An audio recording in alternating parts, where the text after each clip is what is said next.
puppet masters almost surely have a plan. There's clearly maybe something there beyond the realm of man. And until you've thoroughly tested every last close-justed view, I find the more you think you know, the less you really do. That's true, Dr. Zayas. Very well. Where would we be without THC? 'Cause we know they're lying to us, just don't know to what degree. Yeah, where would we be without THC? The highest side chat show, Greg Carlwood and Company. How's it hanging, Ireside Chatters? Drinking a little drink, smoking a little smoke, and trying to alter my consciousness just enough to reduce the damage done by over a decade of indoctrination and conditioning. From sunny San Diego, I'm Greg Carlwood, and today we're taking a magnifying glass to the education system and looking past the clever ruse that this is somehow for the benefit of the people to see it for what it really is. A systematic devolution designed to churn out unwavering followers and human machines prepped for the menial jobs the power pyramid is built on. Because anyone I know who has been lucky enough to buck the soulless 9-to-5 didn't do it using the priceless life lessons from the creativity-killing K-12, and it's no accident that generation after generation America drops further and further in every educational category, while the little elite-lits are groomed in institutions that might as well be on Mars as far as the rest of us are concerned, because we ain't getting in. Well, one person leading the Teachers Leave Those Kids Alone charge is today's guest, Cara St. Louis. You might remember just a few weeks ago when I had on Harold Kautzvella, I had mentioned that he had co-authored a hefty conspiratorial tome entitled Dangerous Imagination, Silent Assimilation. And on that show, Harold and I discussed the details of the silent assimilation of chemtrail-sprayed nanoparticles and the invading alien black goo AI. Well, now we're going to get the other side of the coin with the dangerous imagination half of the book and the many campaigns the puppet masters have instituted to make us forget our own creative power, as well as the aforementioned systematic dumbing down of the people and the institution of an oppressive school system meant to churn out nothing more than mindless, cubicle-aspiring drones. Cara has studied and written about this slice of the conspiracy pie more than most people I know, and I'm happy to have her here to talk about it and more. Cara St. Louis, welcome to THC. Hello, Greg. I'm so happy to be here and represent my half of this message. We call it a no excuses book, and I think that's basically what it is. A 1-2 punch. Well said. Thanks for being here. I do love both parts of you and Harold's book. Yeah. It's interesting to hear about invading spider beans and alien black goo, but it's hard to do much with that information, you know? Right. But your half about social engineering and restrictive schooling is a lot easier to digest and verify, and it's just as dangerous. And yes, I suppose if we're going to dive into the modern school system, the story starts with Prussia, or what we call Germany now. But I guess talk to us about Prussia. Is this where you'd say the story begins? It is for the modern world. Certainly it is for, I would say, the very deep capturing of the human race that started with events in Prussia. And actually it was a response to a loss. The Prussian emperor and the Prussian army lost to Napoleon in 1805 at the Battle of Vienna. And if you know anything about the Prussian army at that time, it was sort of this mercenary force for hire. It was unstoppable, and it just sort of cut and burned its way across Europe. And there was it never lost anything. And so, in fact, it did lose to Napoleon in 1805, which was extremely embarrassing because Napoleon's army was rank amateurs and volunteers and all those sorts of things. And I think the reason that the Prussian army lost is because there was a change in the imagination of the typical Prussian soldier.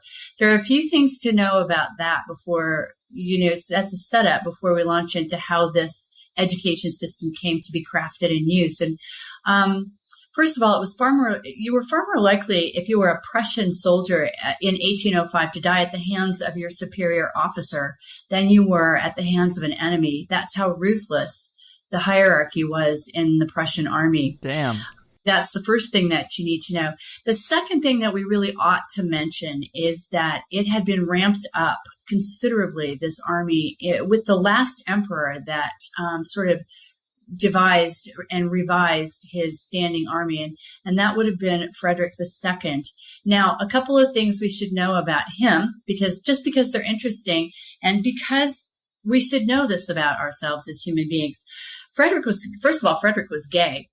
And in families, the elite families now and then, the biggest aberration that could happen was that you would have a baby born that had some ability for empathy and compassion and love and goodwill toward its fellow man. That to them, that is and was an unacceptable aberration. Right. Just as if you and I, had children that were born as psychopaths, that would pretty much be not okay with us. Mm-hmm. Okay, so Frederick I was so outraged that this child had been born to him that he decided to do something about it. And this is what he did. He killed Frederick II's partner, his lover, in front of him by way of guillotine, by way of, I can only say guillotine. I can't remember what it's called in English now. Beheading? Beheading, yes, he was beheaded. And the reason he did that is because beheading creates in the human being who sees it a psychotropic response. It is this crazy, out of your body, completely malleable, completely psychedelic response, and that we have to that particular visual, which is what explains the crowds in the French Revolution and their ecstasy at seeing these people beheaded. In fact, if you read about any kind of beheading, that's the kind of crowd reaction that you will get. And just as a sidebar, I always like to note, when I talk about that we are also seeing guillotines show up in FEMA camps. We have been reading about that, remember? Mm-hmm. And wondering why. Well, this is something to know about a human reaction to a beheading, okay? We just have to sort of know that and park it somewhere and have that information. It breaks people. Yes, it breaks people, and it causes this weird euphoria thing, and then this onset of psychosis. Okay, so they would call it psychopathy. So in fact, that did work, and it worked rather well with Frederick II. And in the end, after this had occurred and he had sort of recovered from it, he was worse than any of them, and he took his army and he made it even that much more relentless and unstoppable and vicious and all of those things. So for him to lose to Napoleon at the Battle of Vienna was absolutely unacceptable. And the reason seems to be that some of the soldiers decided they didn't want to die and turned around and went home. Well, they could imagine not dying for their emperor. And so that had to be stopped. And so that is why this schooling system, which is really nothing more than an exercise in subjugation, was tried. And I say tried again, because it's really not the first time that this was floated. This goes all the way back to Plato, but I don't go all the way back there with it, because what I'm trying to do is bring the 20th century, because the 20th century, with the exception of this lead up of the Prussian education system, is hard enough to digest, and you don't want to overwhelm people. The farther back you go, the more likely people are to shut off and not hear you, because it just seems too big, and, they can't do anything about it. And Plato, why are you talking to me about Plato? Oh my God, I can't do anything about Plato. So that's just the wrong tack to take when you're trying to disseminate something very general that people need to know, so that they can do something about their lives. And I will say then that, going back to the Prussian education system, an education system was devised then that was meant to create an obedient servant of the state, someone who would die for their country. And frankly, we live in the United States. We have a relationship to that idea, don't we? Mm-hmm. The greatest good is to die for your nation. This is pure Prussian bullshit. Okay. Right. Can I say that on your show? Absolutely. Okay. All right. Because I need to know what my parameters are here. Okay. So, and in fact, that began to be put into use in Prussia in 1818. And that was only going to be a real problem if you happened to be a Prussian, and even then probably if you were a male. So, unfortunately, the French Minister of Education got a look at this, was absolutely elated, and took it back to France. So France, implemented this form of education as well. Now, it ended up in the United States about 1850, right in there. And that is because Horace Mann, who was, by the way, not this great big saint of education that everybody thinks he is, but in fact was an attorney working for the railroad interests, went to Germany, got a whiff of this education system, thought, oh, this is fantastic. My employers are going to love this, because migrants were coming back into the United States who were standing up for their rights. And this is what this is what the industrialists simply could not have. So to have this education system come back into the United States was something that they very much desired. Now, it hit Massachusetts first, all right? And it took forever. It took forever to get a single solitary state to acknowledge or to go ahead and bring this in. And with Massachusetts, it was interesting because in Mass, they formed the very first board of education. It was privately funded by an industrialist. And of course, right? And they presented this idea of mandatory schooling, which we did not have. I mean, we had a very, very literate population. We had a tremendously literate population. Everyone read, and and people don't realize that. They don't know that anymore. Right. People read Spinoza. I mean, we were a literate bunch. We were not illiterate. Just look at the works of that time versus the works of today. That's right. We were not illiterate. However, they wanted to make schooling mandatory. They wanted to warehouse the 95% of us that they felt they needed to, that the 5% felt that they needed to control. So there were two things going on. They wanted the Prussian education system in place because it was exercise in subjugation, and they wanted to get the children because they were the most vulnerable, and they wanted to make it mandatory. They had to go to school. Anyway, the first board of education, the governor of Massachusetts kicked him right out of his office, said, "No, thank you. Here's your money back. We don't want this." But they kept trying, and finally, by one measly vote, and I would love to know who that was. One measly vote, they finally got the Board of Education reinstated in Massachusetts, and they pushed through this mandatory education system. And by the way, those children, the first children who went to school because they had to go to school, were actually marched there by the militia, by the National Guard, because their parents were rioting. Really? Their parents were rioting. They did not want this to happen, and they knew what was going on. They knew what was going on, that their children were being kidnapped, and they suspected there might be I don't know how they put it, but they suspected that there might be some brainwashing involved. That's how we would put it. So yes, the parents were actually rioting. And just like in Selma, Alabama, those children were marched to school. Wow. So it was many, many years. It was like 15 years or something like that before another state finally adopted it.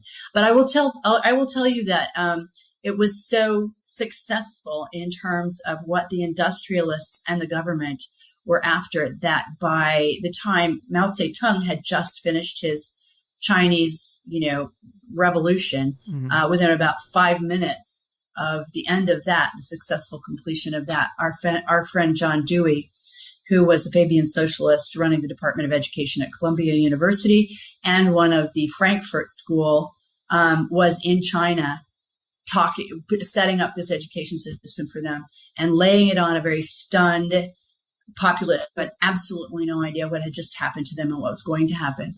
So they got that into China as fast as humanly possible. So you're talking about a period of time between 1850 and 1920. All right. And it's global now. Right. If you need to ask me anything, Greg, just please feel free to interject, because once I start talking about there's lots to say. So, of course, I like to let my guests have as much room as they need because I'm here all the time. But one thing about Prussia that I thought was interesting that I have here in my notes is apparently all the royal houses of Europe are Prussian. Is that true? Yes, that's probably very true. Thomas Sheridan says that that's the case. Most of them are German, and they probably can be traced back to the original Prussian family. So now you're talking about some Prussian history that I find to be tremendously interesting. Right. Germany used to be a collection of tribal, and I don't really want any negative connotations associated with the word tribal. But it used to be 174, something along those lines, tribes, right. Feudal tribes that were doing just fine. If you've been to Germany, you know that it is a bountiful land. It is particularly well suited to support human life naturally. It's why everybody's always after control of Germany. Anyway, there was this collection of folks called the Teutonic Knights, and the Teutonic Knights in about the year 1100, 1000, 1100, right in there. I don't have the dates at my fingertips anymore, but I will be writing about that soon again. So anyway, they were sent from the Middle East. They were sent from the Knights Templar to go back to Germany and form this synthetic concoction that they then called Prussia. So Prussia has been in formation for a very, very long time with a very, very specific purpose. The thing that I think we should bear in mind when we're talking about the Middle East, the Knights Templar, and the Teutonic Knights is that there is some serious evidence from the Gnostic texts that indicate that there was a sort of cosmic infection, archontic infection that landed in the Middle East, which is not to say, this is not a judgment. I have a bit of a cold. You'll have to forgive me, but this is not a judgment about people who were living in the Middle East when this happened. It simply is what seems to have happened. And this, some people say, is what you can trace this psychopathy amongst our rulers back to, is this original infection that began in the Middle East and was spread. So the Teutonic Knights went and unified, for better or for worse, the German tribes that were living probably quite happily, and that became Prussia.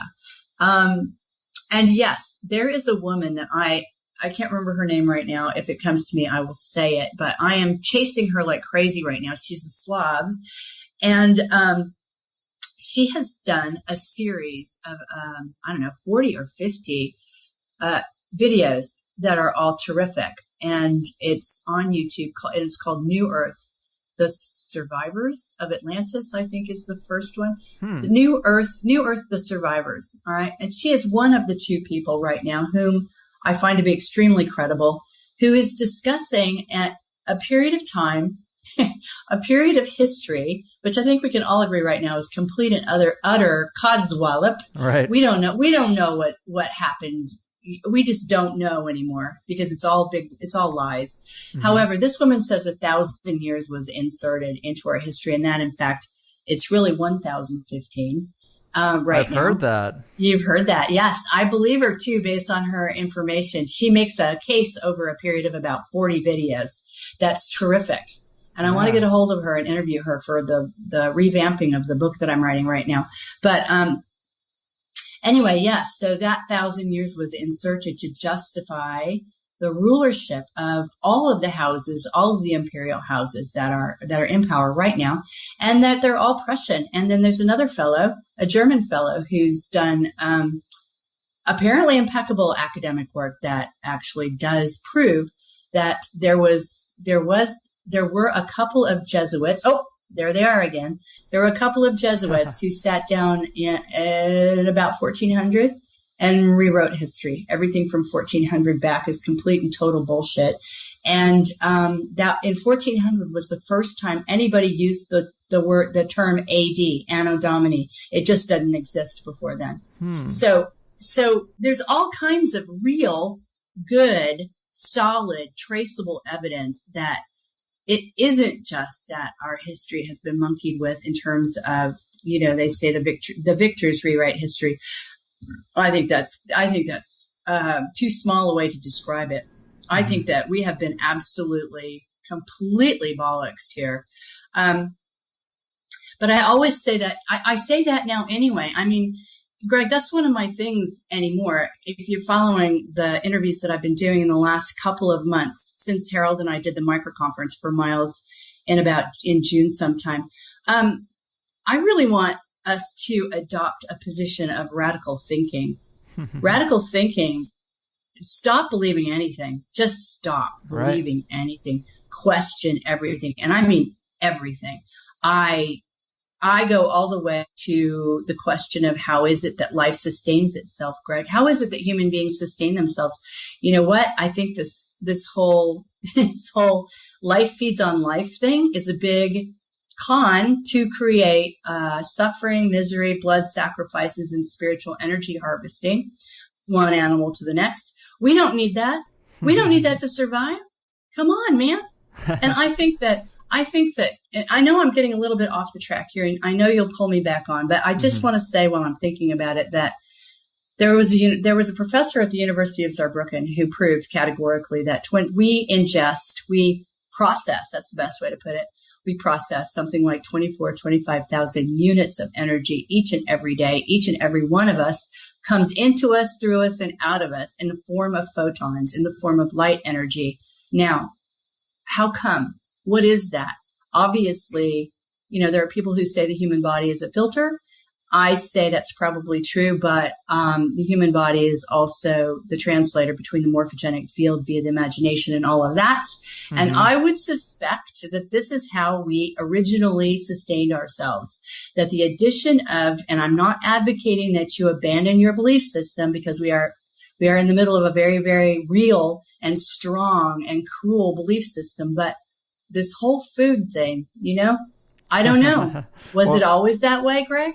It's a curious thing. I mean, there is a movie out there called Eat the Sun, which is fairly interesting. I mean, I don't know how much stock I put in it, but yeah, you got to question everything because there's been so much manipulation. So everything has to be picked apart. And so to bring this back to education a little bit, one of the things that I've heard you break down that I really like, and I think it really categorically shows what they were trying to put in place when they put in the American school system. This guy, Professor Alexander Inglis, I guess he wrote in 1918, he wrote a book called Principles of Secondary Education, and he outlined 6 functions. Can you break that down for us? He did. I don't have my book right in front of me, but I will tell you that. Now, let me think about this because... Okay, hold on. I'll take this from my notes, and I'm copying it into the Skype chat, so you will have it. All right.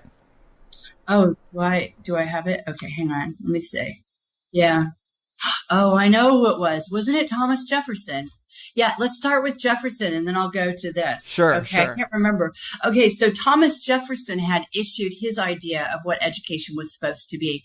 And I don't have that right in front of me, but I will tell you that his idea of education was learning to stand up for your rights, okay, being a sovereign individual, being able to say yes to things, to no to things, and to being able to defend your freedom. This was learning this was his idea of education and what learning was all about. Now, in 1818, yes, Inglis, who was an education professor at Harvard University, wrote this book in which he outlined what ended up being the accepted, I don't know why, but the accepted reasons for education. 1, adaptive. It's adaptive. It establishes and fixes habits of reaction to authority. Okay, well, this is Prussian, right? This is about, this is obeying every command that comes to you. Conformity, making children as alike as possible. Directive, determining each child's social role. Okay, well, a lot of what's happening with the education system is that it's eugenics. It's also a eugenics experiment.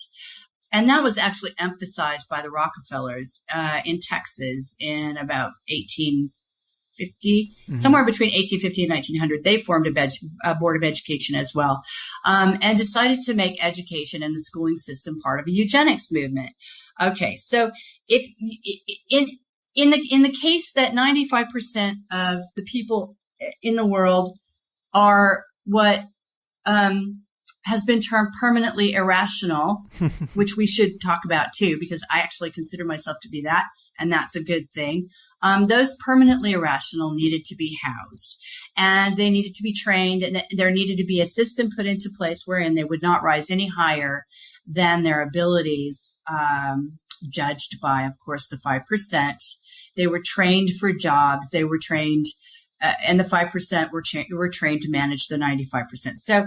So determining each child's social role, it was all about identifying children who could be one thing or another, which eliminates your free will, and it eliminates your ability to fulfill your destiny, whatever that may be. Okay. Right. And differentiating, sorting, and trained by directive. Same thing. That means coming up with assessments, which we do now. Standardized tests. In fact, standardized tests and assessments. Parents drive me crazy because they're so brainwashed. They want to know, well, how do you assess the children? In other words, how do you sort and categorize my child so that he doesn't rise any higher than he's supposed to? That's how trained we are, right? Mm-hmm. It's selective. You tag poor students with bad grades to create an underclass. Yes, you do. Now, this is eugenics as well, because you're selecting children who no one is going to want to mate with because they're not good enough. Bad seeds, the bad students. These are bad seeds. You're selecting out dumb kids. Yes, these are the dumb kids. It's quote unquote dumb kids. Right. You just don't know if that's the case, okay? Because honestly, Greg, any child who cannot conform to the school system that we have in place then and now, and it's the same thing, it's just gotten worse, is actually a free spirit, someone who cannot be molded. Yeah? Yeah, I agree. I mean, this is the superior race that you're talking about, not the inferior race. It's not the inferior race who can't be made to march in place without questioning. The superior race is the one who can't be made to march in place without questioning. Okay, but we don't know that anymore. Anyway, and this is what standardized tests are about. And then teaching, yes. Teaching, I see this written here, teaching the suck-ups to self-police or enforce the system. Right, those are my own notes. I was going to say, dude, I didn't write that. But I thought that was a really important aspect, an important function. It is. Yes, reinforcing the system. If you want to free yourself, you get these people brainwashed, and then you have a student council, and you have the valedictorians, and you get these people who it becomes a self-policing system, and the suck-ups, the hall monitors, they come down on the free spirits, and then as the elite, you don't even have to do anything. You already got them so brainwashed that the whole system is on autopilot. Well, yeah, you just create this hamster wheel and everybody keeps running on it, Yeah. But there's a couple of things. I mean, there are things you're going to have. I hope you're going to get John Taylor Gatto on your show. Mm-hmm. I know you're trying. I know you're trying. And if you can, I will be sitting right there listening, because he's the man to go to for all this stuff. There is no one in this country, maybe in the world, who has a better handle on what's going on, what was, what is, and what we have to stop in the education system than John Taylor Gatto. And I have to tell you, you probably know this, but his grandfather was John Taylor. I think his first name was John. Anyway, he invented this thing called Taylorism for the industrialists. And Taylorism was all about compartmentalizing all the workers and taking away their power and removing them from context so that they couldn't stand up for themselves or defend themselves or ask for a humane working environment or humane working wages. Okay. And Taylorism went all around the world, right? You take Taylorism, combined it with Fordism, which was the assembly line. And what you have is a worker who, and by the way, this is the school system still. The school system is a big old compartmentalized assembly line. Don't think it isn't, because it is. Taylorism was taken into the schools, and so was Fordism. And so was Pavlov's, operant conditioning. Right. For people who don't know about Pavlov's thing, he trained dogs to come get water at the sound of a whistle. And then after a while, he'd take the water away, he'd blow the whistle, and their mouths would salivate because they'd now been trained to associate drinking water with that whistle. And that is kind of where we adopted the bells in school, it seems. It is, absolutely. It's operant conditioning. We change classes to the ringing of a bell, and that's Pavlovian. This is behaviorism, which we've got to talk about as well. Right. There's a book out. What is it called? Oh, gosh. I will remember, and I will tell you in a minute. But the behaviorists, all right, this started with Pavlov and a fellow called John Watson, who worked at Johns Hopkins University. These were the true mad scientists. These were the ones who were only interested in finding out how the human being ticked, not because they wanted to know how the human being ticked and have that be it. They wanted to know so they could figure out how to make the human being do what they wanted them to do. In other words, behavior modification is another way of putting that. I mean, if you're old enough, you remember all of the behavior modification. It was all the rage in the 70s and the 80s. People were really into that in terms of what they thought was mental health healing. But, Pavlov began it, and Pavlov's techniques were brought into the schools. Pavlov's techniques for operant conditioning were brought into the workplace. John Watson, he he made a career out of learning how to make babies fear things. Okay. Wow. That was his thing. You know, we're not really born afraid of anything, but we are born with a capacity to be it's very easy to make a baby afraid of something, a human afraid of something when they're a baby. And so what he did was take babies at Johns Hopkins University and try to figure out how to make them afraid of things. Whether it was, I think the most famous experiment he did was there was a rabbit. There was a baby, one of the nurses at the hospital, volunteered her child for some reason. And there was a baby, a laughing, happy baby. I think they called him Baby Albert. And Watson let him play with this really soft, furry bunny and wasn't that great. And everything was wonderful. But then he started making a really seriously loud, crashing, sudden noise behind the baby's head every time the rabbit appeared. And it didn't take very long before the baby started to cry every time the rabbit showed up. Huh. That's how easy it is. And so he worked on this for a very long time. And this was picked up by people at the Tavistock Institute. This was picked up by people at the Frankfurt School, which we will get into as well. And used. I mean, this is traumatology, the very, very beginning of traumatology. So, by the way, John Watson ended his career on Madison Avenue. He ended his career with an office in the penthouse or something of a massive, major advertising company. No one knew more about the human being at the point of purchase than John Watson. And he started out by scaring babies at Johns Hopkins University. Wow. Anyway, these are the behaviorists. And then it goes all the way up to B.F. Skinner, you know. B.F. Skinner, by the time we got there, the behaviorists had spent a lot of time defining what it was to be human or to be alive, What is life? What isn't life? Okay. And I believe they took a page from the studies of plants, which are very reactive in terms of turning to the light, turning away from this and towards something good and away from something bad. And I think at the baseline, they decided since humans had that reactive sort of capacity to turn towards something good and away from something bad, that really we had more in common with plants than anything that was living. And by the time we got to B.F. Skinner, we really didn't meet the criteria for life anymore. Wow. This stuff is super fascinating. And one little thing I did get out of your book that I thought was a brilliant point is, why in school do we have all the kids get up at the ring of the bell and go from classroom to classroom rather than the teachers? The teachers would be so much more efficient at rotating around the school. And also kids are, they have too much energy. They're not paying attention. They get distracted. It's a pain in the ass to move all the kids from room to room, but they do it because it's hurting kids. It's getting them in a pattern, and it's conditioning. It really is. And it makes so much sense from that standpoint. Right. It is conditioning. It also creates a very controlled and parenthetical attention span. You pay attention from this end of the parentheses to that end of the parentheses, then there's a ringing of a bell, and you go someplace else. It also means that the teacher, it reinforces the teacher as an authority figure, which isn't necessarily bad, but it doesn't make any sense to herd these children through chaos. If you remember being in school and being in the halls of your secondary school or your high school or your junior high, that's just chaos. Right. There's nothing orderly about the transition from one class to the next. Mm-hmm. It's just a bunch of chaos, ringing the bell again.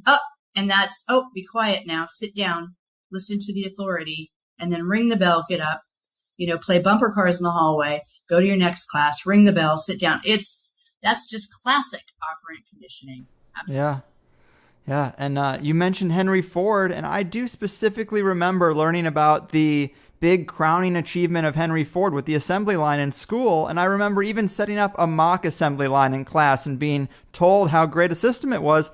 And I do remember thinking, this doesn't sound right. Who wants to do this for a living? It's not a great system. And you know what? Henry Ford said flat out, he was not stupid enough to fall for that kind of stuff, but the masses were. Okay. Mm-hmm. He said he never would have fallen for anything like that, but definitely the masses of the workers would do it. Now we got to a point with John Taylor and and Taylorism and the scientific management programs that were invented and put into place, where in fact they could, on the assembly line, monitor the turning of a screw 57 seconds out of every 60 and have that be the goal. Can you imagine? This is for a human being. This is the goal for a human being. Talk about not having any context. Mm-hmm. And they took the context away from people as a result of an interesting set of folks who were throwing their weight around a little bit and trying to change lives and demand their rights. And it used to be, if you know anybody, I don't know if they have them anymore, but my brother was a machinist. There used to be this wonderful craftsman called a machinist. And a machinist was kind of magic. A machinist could make anything and solve any problem and was very often given a contextual problem to solve mechanically. Yeah. Mm-hmm. Like a handyman, mechanical handyman. Well, sort of. Yeah. They definitely knew they could use metal. They could use all kinds of tools with metal to make a whole, like whether it was a car or whether it was a piece of machinery. They made the machines that made the machines, really. Wow. Machinists were extremely highly skilled workers, and they had a union and they were very important. And it was the industrialists who got tired of it. They got tired of the machinists having that much power. And so that's one of the reasons that they were interested in bringing over the Prussian schooling system, it goes all the way back. The Prussian schooling system, mandatory schooling, Taylorism, scientific management, taking people out of context and instead of having this sort of craftsman, this guildsman who could make anything, you had that was reduced to someone turning the same screw into the same hole 57 seconds out of every 60. So that is that's what happened. If you don't have context, you cannot argue for your life because you have no information with which to argue.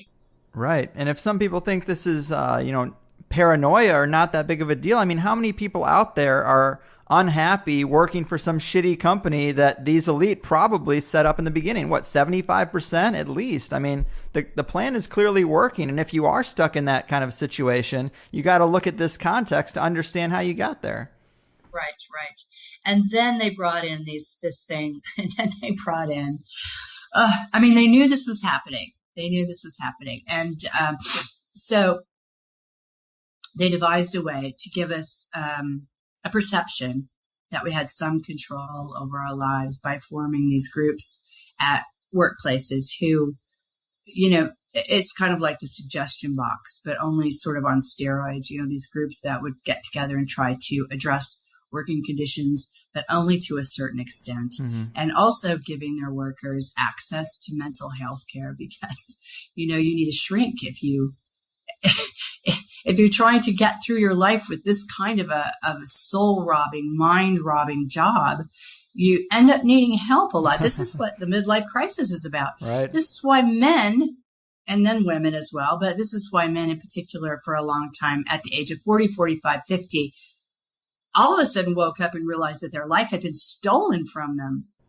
And Of course they were upset, Mm-hmm. And we reduce it to something silly and tell them to go buy a motorcycle.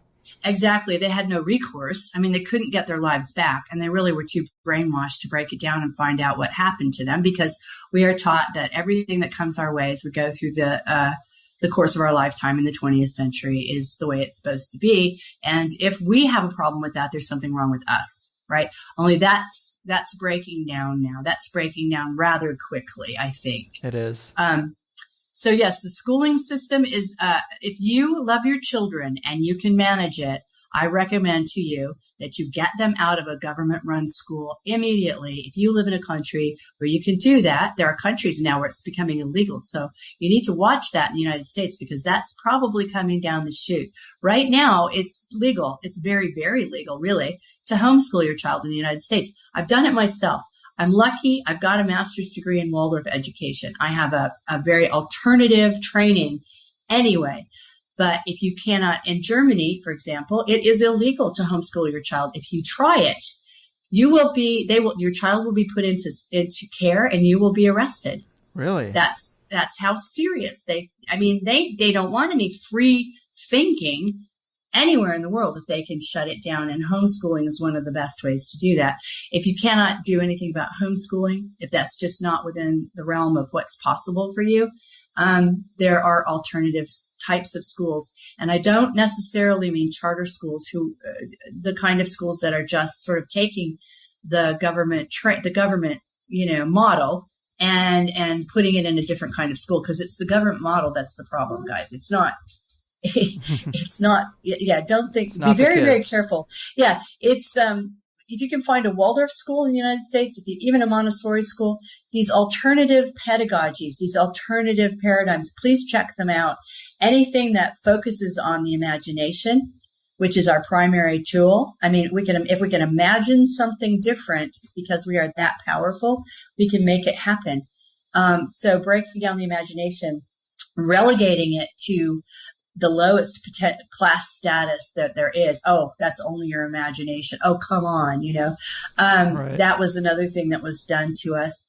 The schooling system that was set up that we end up in now was meant to divide one hemisphere from the other. That's not natural that our left and right hemispheres don't talk to each other, folks. It's not. But if you sever those capacities because one side is analytical and one side is imaginative, then you have far less access to your imagination, meaning you have far less access to your strength and your power. I did find that really interesting in your book too, because we are told we are either a left brain person or a right brain person, and there's very little talk about crossover whatsoever. And I think that that is a pretty important point. We should be whole-brained people instead of compartmentalized like they want us to be. It's nonsense. It's absolute nonsense. That is a manufactured division, that your right brain and your left brain should be talking to each other. That's what's natural. How could it be any other way if you think about it?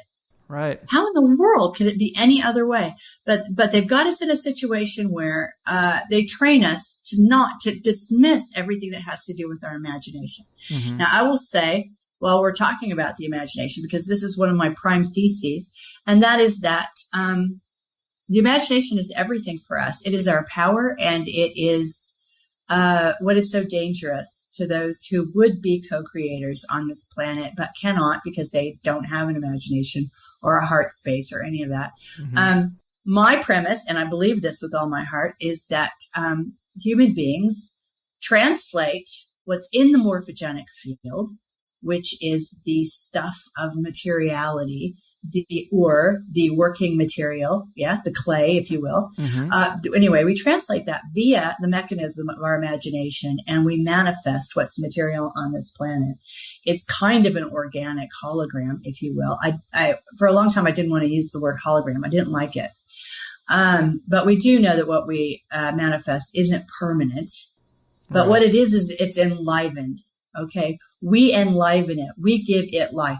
That's how important you are out there. Okay. You need to understand that, wake up to that fact. And the way we do that is via our poor, stifled, shut down imaginations. Okay. Yeah. So you have to understand how important your imagination is and really get to know it and love it and realize it's working all the time anyway. They can't really stop it. Yeah, I think that part is really interesting as well. It's like kind of what occultists today are talking about, which of course are a huge minority, but it seems like if there was once a time where we were very in tune with our imagination and our creative power of manifestation, and through these behaviorists and these boards of education and this Prussian system, they've weeded that away from people. It seems like in the modern day, that's what these occultists are talking about. They're preserving that tradition in the underground to some extent. Yeah, but you can do it too. You can do it too. Absolutely. They're saving that for themselves and telling us that, that our imaginations are silly, but, and that our imaginations are nothing. But you know what? They're not nothing. They're everything. They're everything. And each and every one of us has a mighty, mighty imagination. Why do you think they want to get to the children about age 3? I mean, there's a lot of reasons for that. But one of the reasons is that we are still imaginative. I mean, we still are completely directly linked to our imaginations, to that capacity, to that power. Okay. They want to get us younger, younger, younger, younger, younger. And by the way, hook us into computers, because doesn't that separate us from our imagination? Makes us very, very passive, makes us rely on the computer to create things, when in fact the computer is simply a dim replica of something that we can already do. There is nothing, I mean this with all my heart, there is nothing technical out there, nothing that we, a human being, can't already do. But there's an artificial intelligence. Does this sound familiar? There's an artificial intelligence that would like to be a co-creator. And anytime you find a synthetic fake biology, like a computer or a clone or something along those lines, then you're talking about something that has no life. Okay. This is something that a human being can already do. All right. We don't believe that about ourselves anymore. We've been taught not to believe it. Right. This is actually something that one of my professors in teacher training taught me, that the computer is simply a dim, and even as powerful as you think it is, it's still a dim replica of the human brain. We can already do this stuff. We don't even need telephones. We don't. I mean, that is interesting. And like you said, a lot of people don't believe this about themselves. So for people who are in denial or are skeptical about the power of this imagination, how can we strengthen or regain the manifestation ability? Yeah. Well, okay. You just said it yourself. We're always manifesting. We're always manifesting. That's a tough one. That's a tough one, because you really have to give yourself permission to accept the mighty power that you have, right? I think that the baby steps are the only way to go. The first thing you should do is get yourself and your children away from okay. First of all, you have to get yourself away from the things that are distracting you and keeping you vibrating on a frequency that's unnatural. Okay. When you're not vibrating on a frequency that's unnatural, you'll be able to locate eventually, probably sooner than you think, the frequency around you that is natural. Not that we're not surrounded by demonic, frequencies all the time. We are. And that's on purpose. That's absolutely on purpose. But my suggestions to you, if you can only do two things to get yourself in touch with your imagination, because, okay, here's what you need to do. First of all, throw your TV out of your house. Just get rid of it. Okay.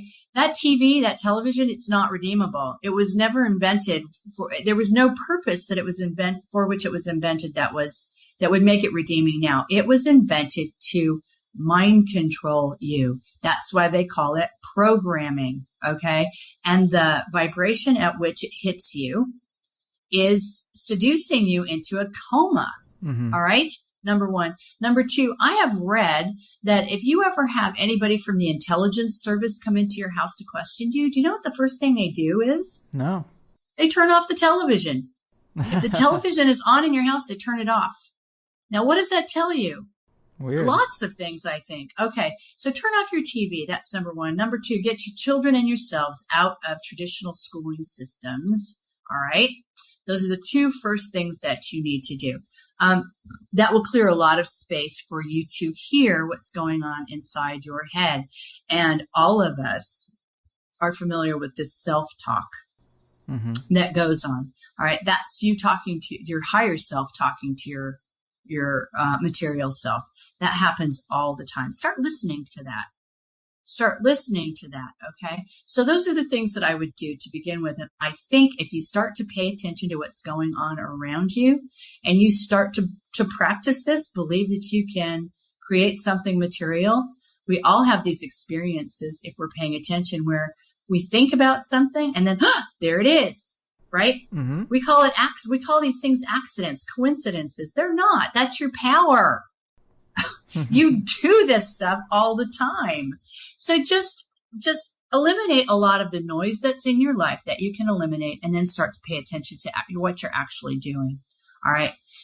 That's difficult. In a lot of ways. Yeah. It's easy, but it's simple, but it's difficult. It's difficult because we're drowning in noise right now. And that's absolutely on purpose.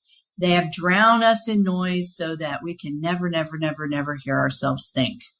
Okay. Yeah. So you've got to turn off as much of that noise as you can. Don't read any newspapers. They only want you to see the headlines anyway. I don't go to any movies. I can't go to any movies anymore, Greg, because all I see is the damn psyop that's being run on me. I can't do it. Yeah. So, you just have to understand what you're living in. You're living in a total fake out, a total, complete fake out. If you've seen The Matrix, have you seen The Matrix out there? Because that's a true story. Yeah. That's absolutely a true story. That's what's going on. Right. We are being harvested for our energy, by the way. Do you know, I just did this thing I'm sorry I keep getting off track. Maybe there are things you want to talk about that you'll bring me back to. But I just did an interview for Miles Johnston where I talked about the collie on the side of the Empire State Building. You want to talk about that? Yeah, I do have that in my notes. You mentioned that to me, and I, of course, had to write down Callie and the Empire State Building, ? Callie and the Empire State Building. Yeah. Do you remember on August 13th of this year that appeared on the side of the Empire State Building? Absolutely fell off my chair when I saw that because of all come on. That's like a 9/11 event, really. Was it some kind of ritual? Well, let me tell you what that is. Let me tell you what I think that is. All right.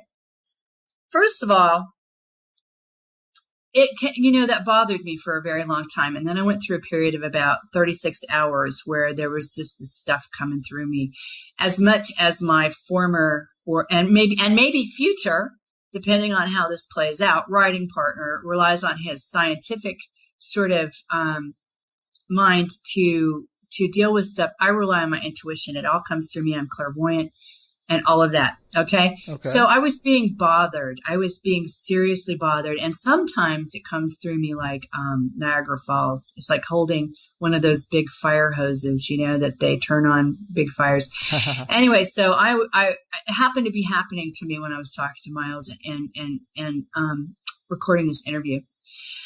The official story that was put out about that was that it was an artist called Luis Hoyos who had created this image of Kali to bring attention to the plight of the animals and the other living beings on this planet. And God knows that needs to be drawn attention. That attention needs to be drawn to that. But and subsequently, the need for a new avatar. Mm-hmm. All right. So for me, this is already a serious pondering situation. A new avatar. Okay. So what I did was that morning of the interview, I actually took that name apart, Cy Hoyos. And Cy, because no one has that name. No one has that name. Come on. Right. Cy Hoyos.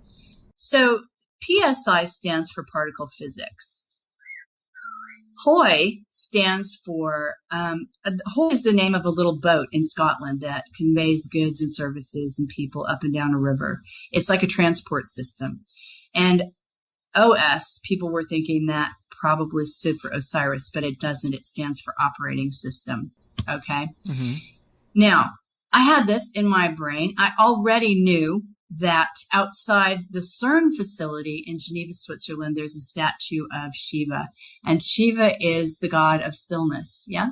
Mm-hmm. And I had just discovered that inside the CERN facility, the fine calibration system for the particle accelerator is called Kali. Wow. All right. Yeah. Most people don't know that, but it's interesting that they would call it Kali. All right. So what do you have if you put all those things together? Because I was thinking about CERN. CERN has been in the news. CERN has never bothered me. I think CERN is never going to work. Yeah, I think it's just another mad scientist thing that's going on for various reasons. But this thing shows up on the side of the Empire State Building. And for me, it goes back to CERN. Okay. Mm-hmm. And it goes back to CERN because if you take that guy's name apart, it's particle physics being conveyed via an operating system. Okay. And you've got Kali and Shiva out, literally in the CERN facility. Okay.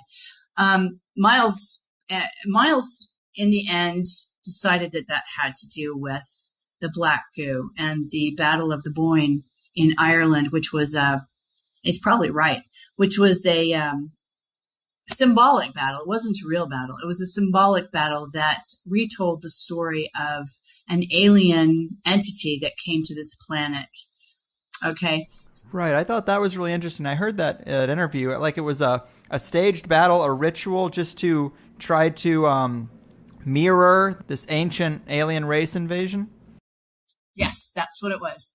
And so we end up with Kali on the side of the Empire State Building and a message that has to do with CERN. And so I've been spending time trying to figure that out. What does that have to do? Because obviously this is about a marriage between the gesture of Kali and the gesture of Shiva and the blending of movement. She's the goddess of time. She's the goddess of movement. She's the goddess of destruction. She's the goddess of lots and lots of things, not just destruction. This is a very powerful entity, a very powerful metaphor, if you will. And Shiva is all about stillness.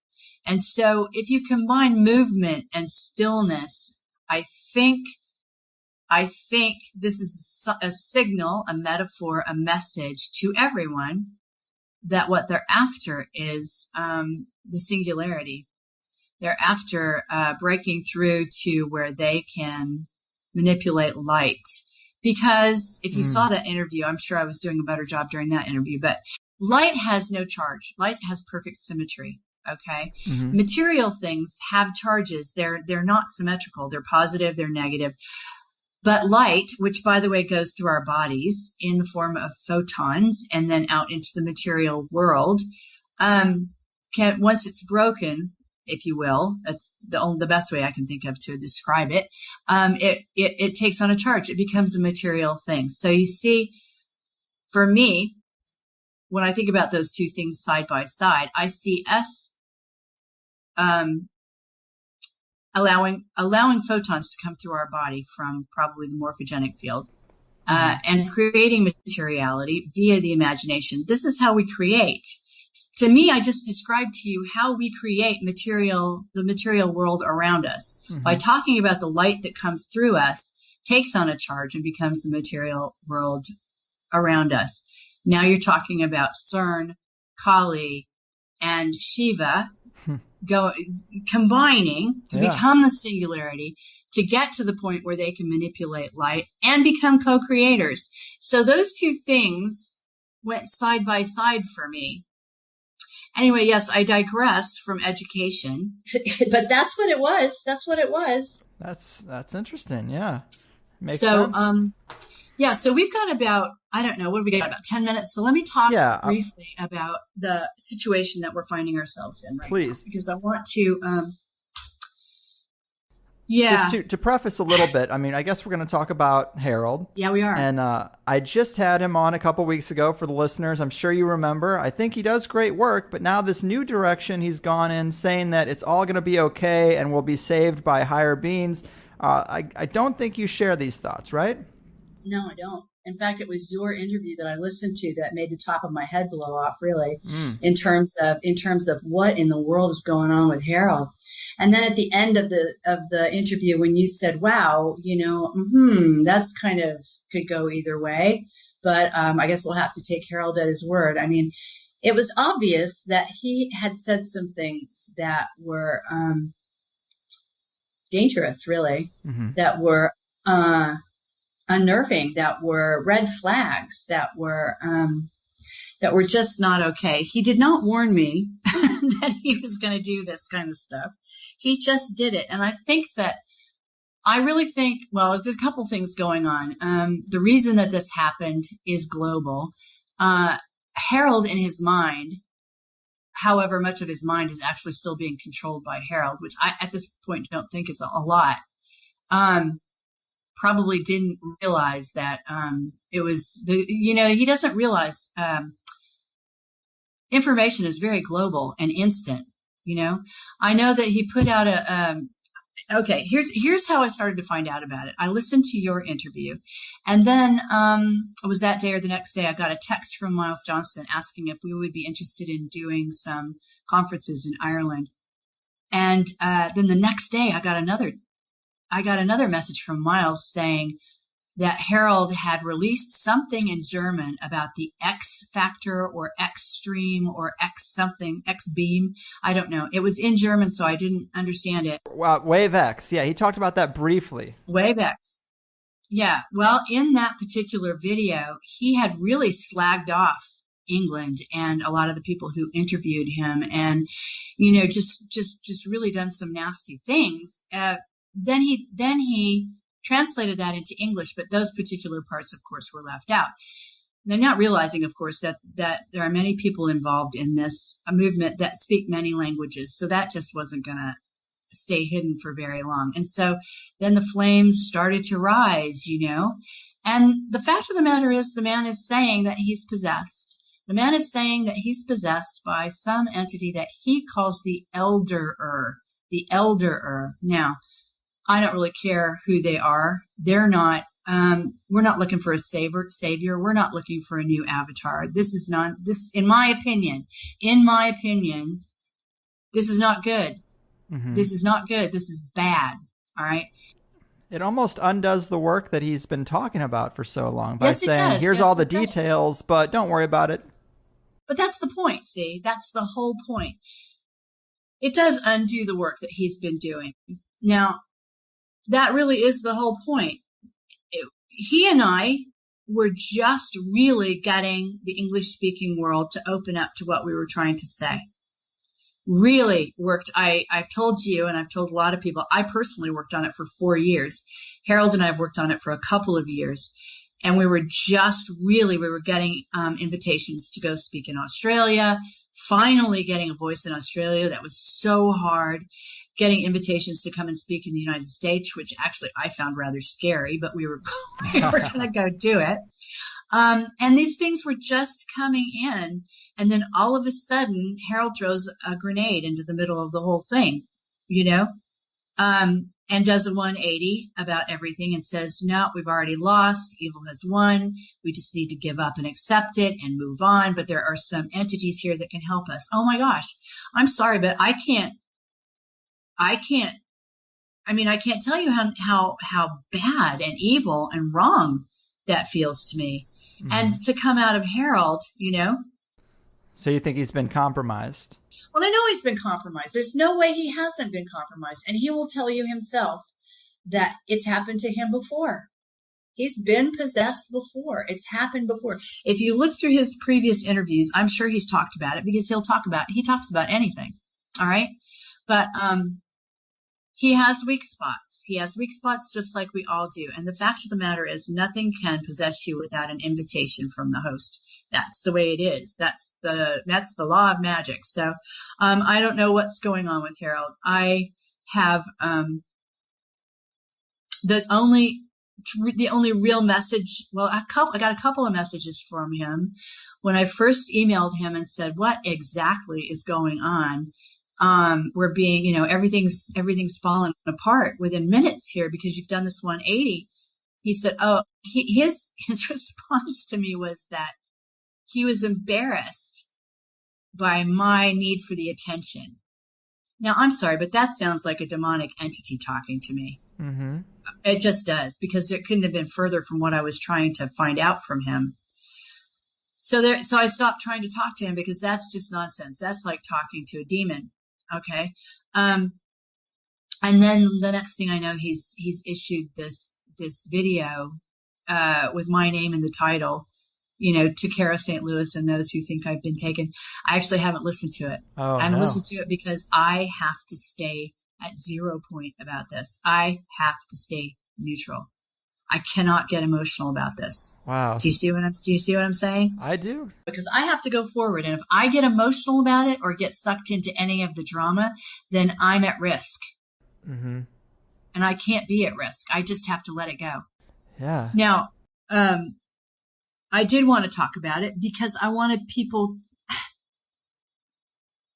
I am the other half of this. I'm the other half of this writing team that did Dangerous Imagination. And for me, the biggest and most important thing is for people to realize that not only people have given their all for this in many ways. My mom, she's dead.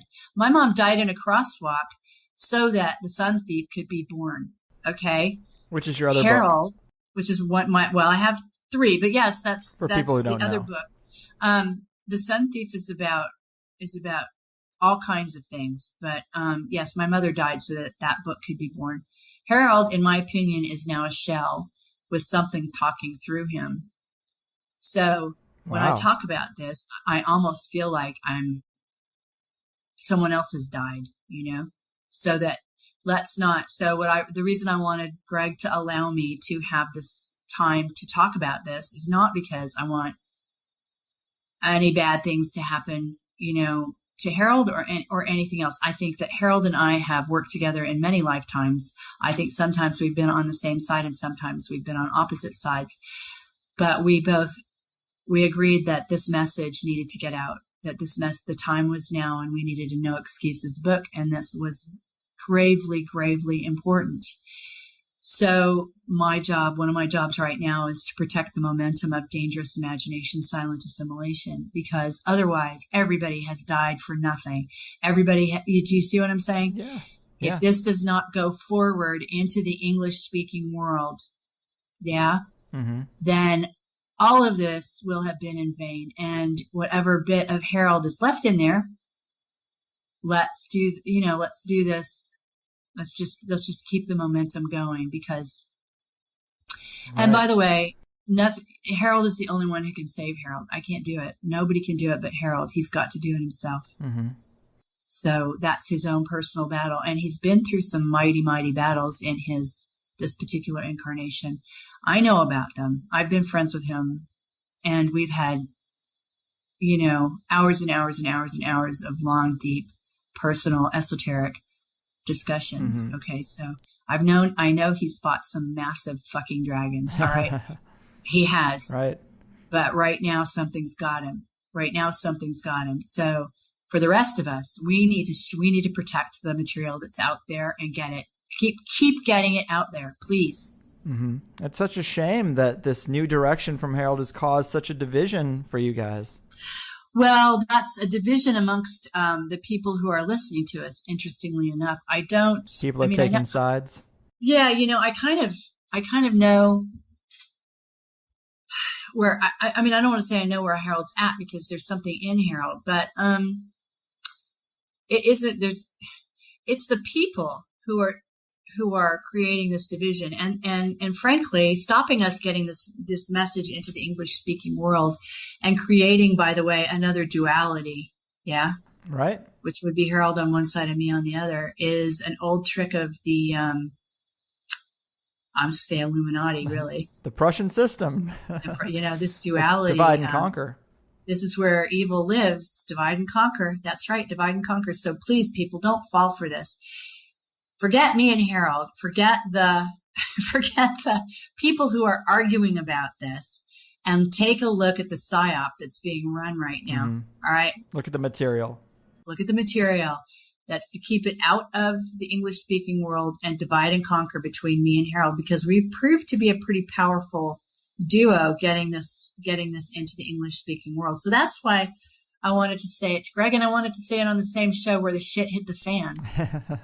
Yeah, I mean, I appreciate it. I appreciate the clarity because I did think that was a weird little asterisk on the show we did, that change at the end. And I mean, who am I to say? I'm just some dude with a microphone, but you're a guy, you know what feels right and wrong, though. You know what feels right and wrong. Yeah, it's that savior motif that I'm always skeptical of, that yep. Don't worry, you don't have to do anything. I know it's bad, but just sit there. Don't do anything because somebody behind the scenes has got it. Yeah, really? Well, behind the scenes, they haven't been doing a very good fucking job for the last couple of centuries. Right. I mean, I just spent 2 hours explaining how they've trained us to be passive and powerless. Right. We'll take care of it for you. How is this any different? It's not. Mm-hmm. It's a big old number. Don't let it be run, please. Don't let it be run. And you out there are the only ones who can stop it by not walking into it. Boom. Well said. Well, Cara, very interesting and insightful stuff. That pretty much brings us to the end of the show. Again, the book is Dangerous Imagination, Silent Assimilation. Would you like to remind the people about your other books or any place they can check up on what you're doing? Yeah. I have a magazine online called Vortex. You can get there by going to www.vortexcourage.me.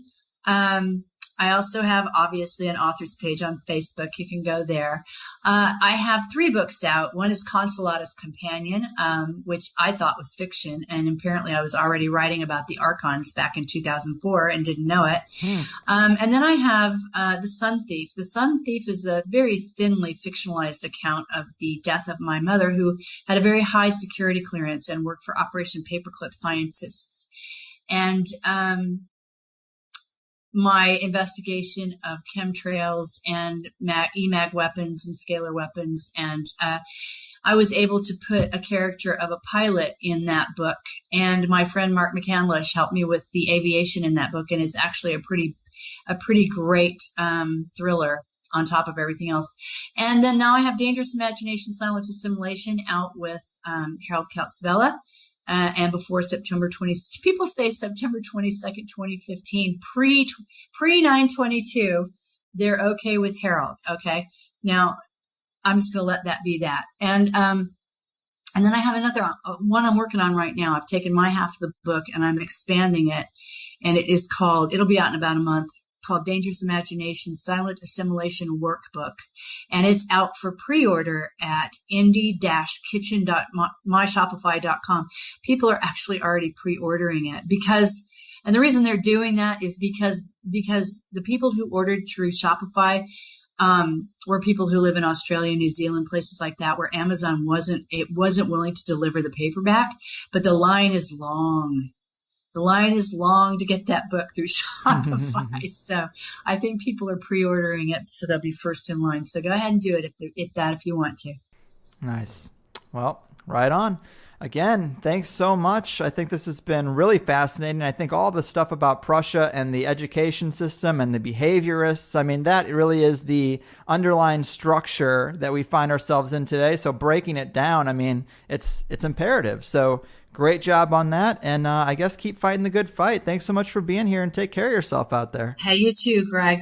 I'll speak to you soon, yeah? All right. All right. Bye-bye. Well, we don't need no thought control, people. There it is, Cara, St. Louis. I'm so glad I could finally get a guest who's really looked into the dastardly designed system of education and allowed us to get deep into it, because there will be people who say this is overblown, and yet it's as simple as a bunch of billionaire industrialists and banker criminals deciding to use their money to corner, quote, education and make sure the masses are spoon-fed dribble that could never produce the kind of person that could compete with them. It's not complicated. It's good old capitalism. And when you incentivize greed, this is what you get: a finely tuned, multifaceted machine built to secure wealth for the lucky few. And really, a lot of us don't have too much choice in the matter. And yes, young parents do have to struggle with options that might seem isolating. That's not fun either. I'm sure the whole meme that homeschooled kids are weird and unsocialized is just a perfect piece of propaganda to steer people away from it, but I'm sure there are no easy decisions these days as a parent. And even if you can't get your kids into an alternative school system due to its cost or your location or limitations with not seeing eye to eye with your partner, which I'm sure happens a lot too, I think the most important thing you can do is teach them that school is great for getting a job, but if you want to do something independent or entrepreneurial or creative, you're going to have to educate yourself too, you know? I talk a lot about being sent to a private Catholic school, and I was lucky because my parents just thought it was better, not really that I needed to be super religious. And when I would get in trouble at school for being rebellious and the school would have these dramatic meetings about how bad a kid I was, my parents just kind of rolled their eyes at a lot of that, and I think that kind of saved me. My group of friends all had parents who knew the school was a little draconian at times, so in some ways we drove the school even more crazy because we knew none of the punishments would ever really make it back home. And for years everything was fine, and then St. Pius X High School in Festus, Missouri kicked me out on my first day of senior year for being just too rebellious, really. There wasn't one final act that did it. They eventually just said, "Get out of here." And they can do that. It's a private school, but it sucked. Senior year, I've been in school with a lot of my friends since kindergarten. And to have that ripped away and be thrown into the mix at a public school with a bunch of strangers my last year, it was not an easy transition. But when I got to public school my senior year, wow, was that different. It was a teenage daycare compared to the crazy school I was coming from. I had so many, quote, credits even with the religion classes not counting, that 4 of my 8 classes senior year were study halls, literally just sitting there. That's public school sometimes, or at least in my experience, just holding you like a job does. I'm so lucky to have made this gig work, and I do get a ton of emails from listeners who have been inspired by watching me do this and a day job for so long, and finally being able to transition to just this.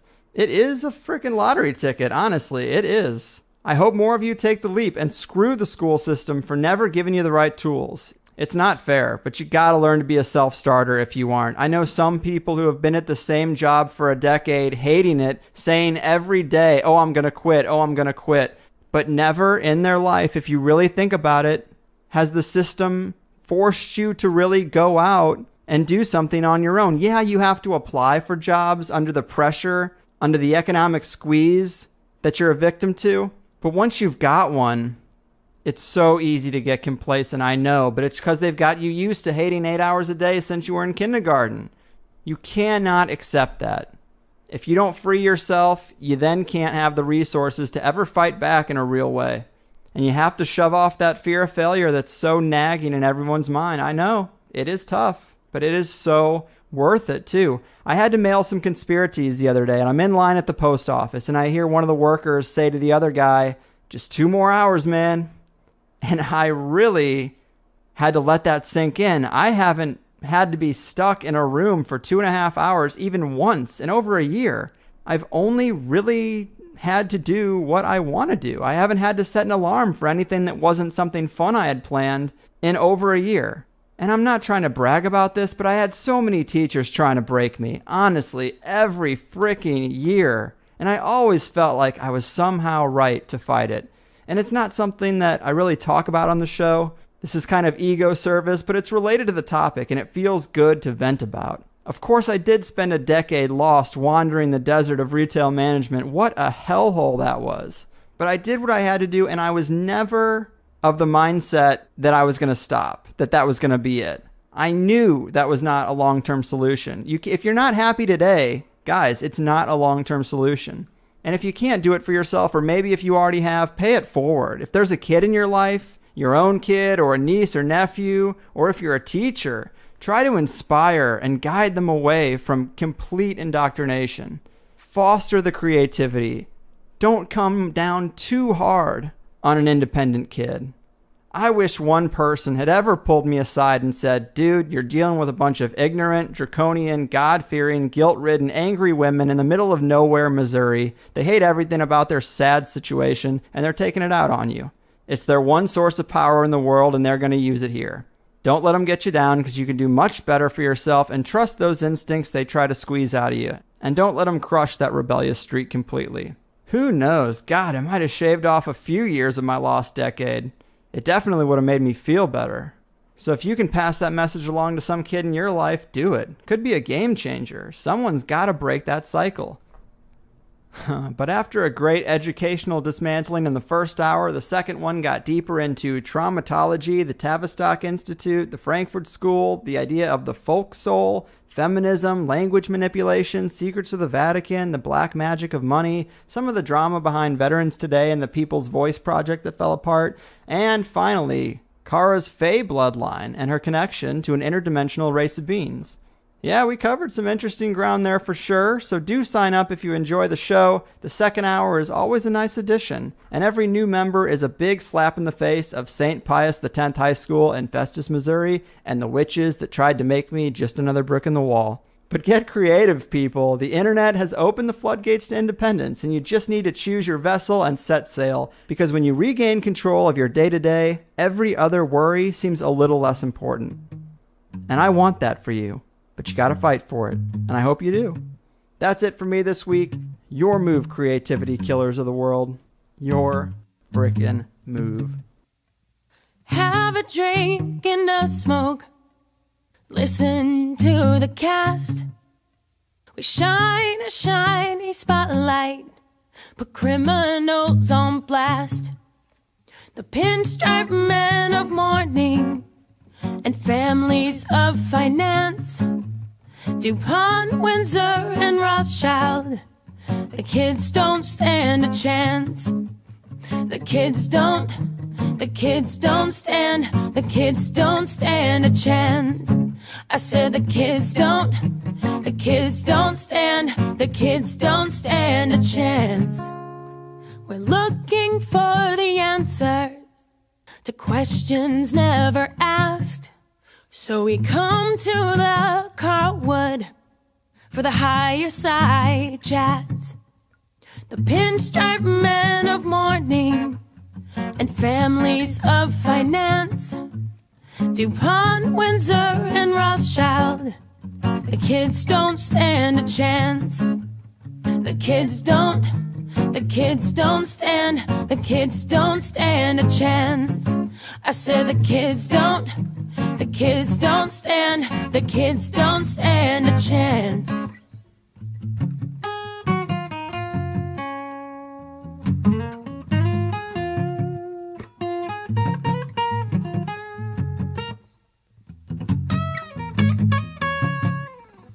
Involved in shady business, we try to get a glance.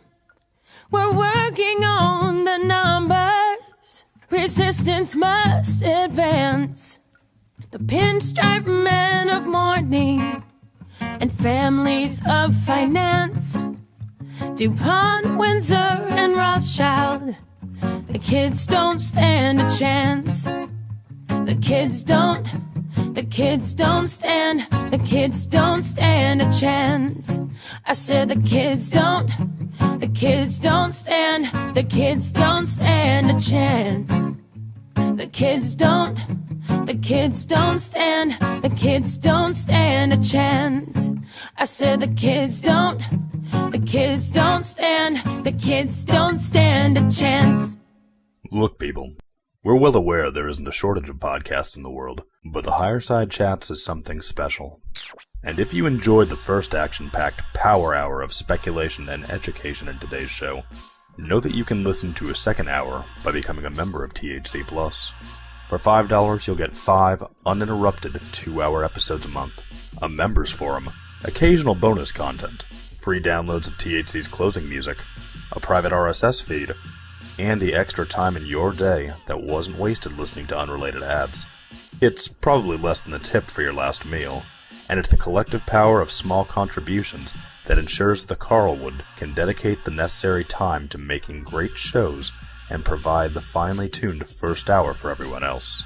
So just sign up at thehighersidechatsplus.com, read through the frequently asked questions page for information on the best ways to listen on your devices, and enjoy the ride.